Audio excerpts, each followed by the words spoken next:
everyone. The theme of my reflection today is anytime, any place, anywhere. I'm sure some of you will remember these words, anytime, any place, anywhere. And they were in a song for an advert from the 1970s. It was for the drink martini. Now, I'm not going to promote the consumption of alcohol to you today. That would be completely inappropriate. But I am going to link the words of the jingle to our faith and the worshipping of God. Anytime, any place, anywhere. I have recently been blessed with a break from school for 2 weeks. I've been on my tatty holidays. Now, I'm sure you all know the origins of the word holiday come from holy day. And in the past, people would be given time away from work to acknowledge and celebrate a memorable event in the Christian calendar. Easter and Christmas being 2 examples. On these days, feasting would usually be included, as well as the acknowledgement of God through praise and worship. Now, in the 21st century, the holy days have become secularised into the word holiday, and in most instances have no link or observance of Christianity. Not for me though on this occasion. Usually on holiday I will go out of my way to attend a local church when I'm away from home if it's possible. Earlier this year when in York we worshipped at an Anglican church. They didn't turn us away, quite the opposite. They even went out of their way to get me a gluten-free wafer for communion. So this tatty holidays, on 2 of the Sundays while away from Forfar and my home church, I searched out and attended churches in other areas. I stayed in Scotland, so my first visit was to a Dundee church and the second was in Glasgow. You see, God is in these places too, and He wants to meet with Him there in that place. He is there for me where I am at that time. That's such a wonderful, comforting thought. So we must also make time for Him. Even though we are on holiday, taking a break from the usual routine, we certainly shouldn't take a break from God.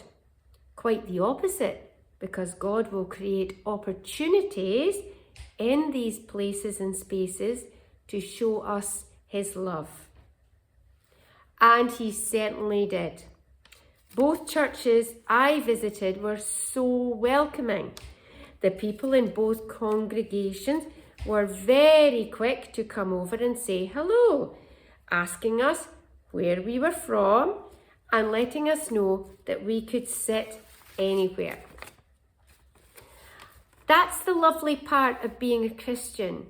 You can walk into a church most times, anywhere, any place, and be made to feel welcome. And there is no awkwardness because we have the same God in common. It's so reassuring to talk with Christians out with our regular environment. Sometimes we might think we are a minority in society. In some places, we may be challenged for our beliefs. To praise and pray with people we have just met is certainly something which lifts our spirits. Earlier, I mentioned God being there for me, present in the new surroundings I found myself in, and He was. Both churches couldn't have been more different, but I enjoyed them both so much. And I witnessed that people are all worshipping the same God, but in so many creative ways. There is so much hope for our faith when we see it can be shared in so many different ways to reach so many different people. We are, as individuals, unique, and so one size does not fit all when it comes to worship. To give you an insight into what I experienced, one of the churches had a full praise band with guitars and drums and a violin, and the hymns were very modern.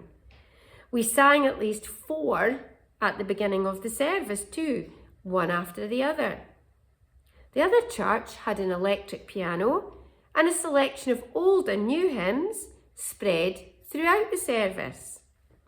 The church with the praise band obviously had no choir as the band sang too.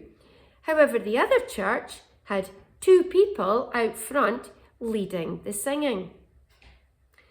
Both churches had removed offering plates and they had a card machine so we could tap and donate straight into the church's bank account. This is becoming more common, actually. In one of the churches, the first prayer was spontaneously led by a member of the congregation. Nothing had been planned.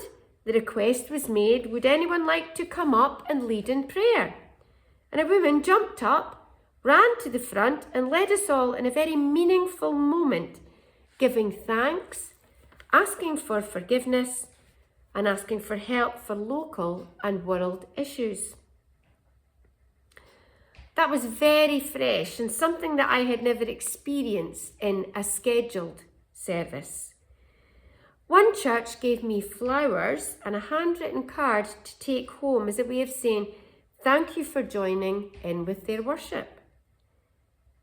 In the Glasgow church, when I looked around me, the congregation were made up of people of all ages and nationalities, and the reading was done in the language of Mandarin. I followed the reading using the English Bible, which was placed in a space on the seat in front of me. Again, this was so inclusive and welcoming for all. There were other differences in the services, but even so, God, Jesus, and the Holy Spirit were at the heart of both of them. I hope going forward that if someone is holidaying in Forfar and they come to worship at a time which suits them in a place which is in any of our churches in the town, that they also meet with a warm welcome and a presence of the Lord.